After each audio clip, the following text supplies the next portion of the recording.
آپ نے سنا پھر سے کورونا آنے کا جو ذکر ہو رہا ہے، کہیں کہیں پہ دھواں ایسے سنائی دے رہا ہے کہ پھر سے کورونا آ رہا ہے. کیا آپ نے یہ بات سنی ہے؟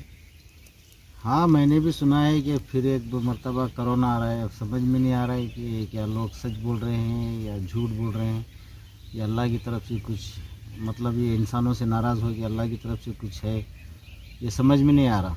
آپ نے بالکل صحیح کہا کہ یہ کیا اللہ کی طرف سے عذاب ہے یا ناراضگی ہے. جہاں تک ہم نے سنا ہے،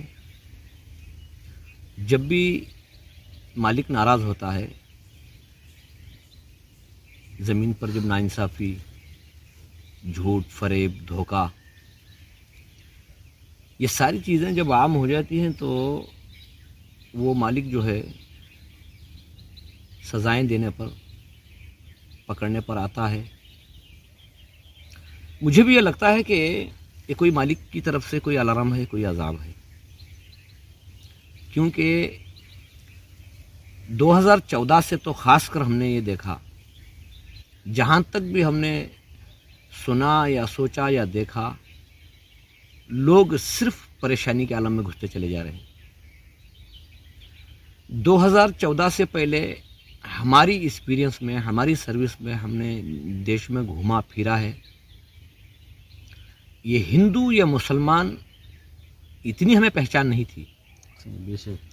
ہر انسان اپنے اپنے مذہب کو مانتا، مذہب اپنی جگہ، لیکن انسانیت کا حق ادا کرتے، بھائی چارگی سے بیٹھتے، کھاتے پیتے، جو بھی معاملات آپ کو بھی پتہ ہے.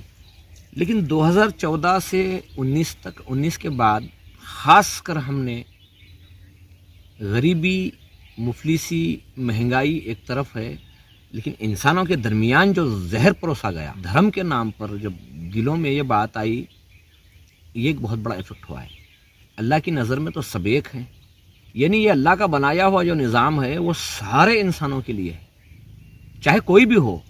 لیکن جب انسانوں کے درمیان دھرم کا بٹواڑا یا دھرم کی بات لا کر ہندو مسلمان کی الگ ایک پہچان بنانے کی کوشش کی، شاید میرا دل یہ کہتا ہے کہ اللہ اس بات سے ناراض ہے. ہو سکتا ہے، بے شک. یہ اسی کی وجہ سے آج ایک انسان دوسرے انسان کو محبت کی نظر سے نہیں دیکھ رہا ہے کہ بھئی چند روزہ زندگی ہے، بھائی چارگی سے زندگی گزارو.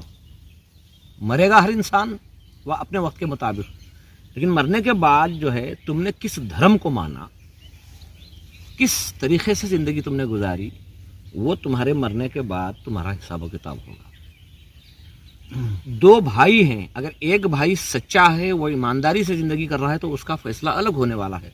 دوسرا بھائی اگر چور ہے، جھوٹا ہے، رشوت خور ہے، تو اس کا حساب و کتاب الگ ہونے والا ہے. جو صحیح کرے گا اس کا انجام بھی صحیح ہوگا، جو غلط کرے گا اس کا انجام بھی غلط ہوگا.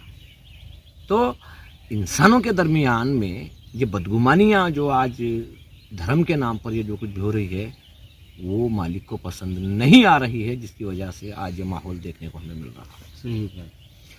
ہندوستان کی عام جنتا سے میری یہ گزارش یہ ہے کہ اپنے دھرم کو اپنی آستھاؤں سے، اپنے طور طریقوں سے مانو، لیکن انسانیت کا جو حق ہے، ملک میں جو بستے ہیں، چاہے وہ ہندو ہو، چاہے وہ عیسائی ہو، چاہے وہ دلت ہو، چاہے وہ پارسی ہو، چاہے وہ مسلمان ہو، ہر انسان اپنے دھرم کو اپنی جگہ الگ مانے. لیکن انسانیت کا جو حق ہے، کاروبار کا جو سسٹم ہے ہمارا، اسے انسانیت کے ناطے برقرار رکھنے کی میں ایک اپیل کرتا ہوں.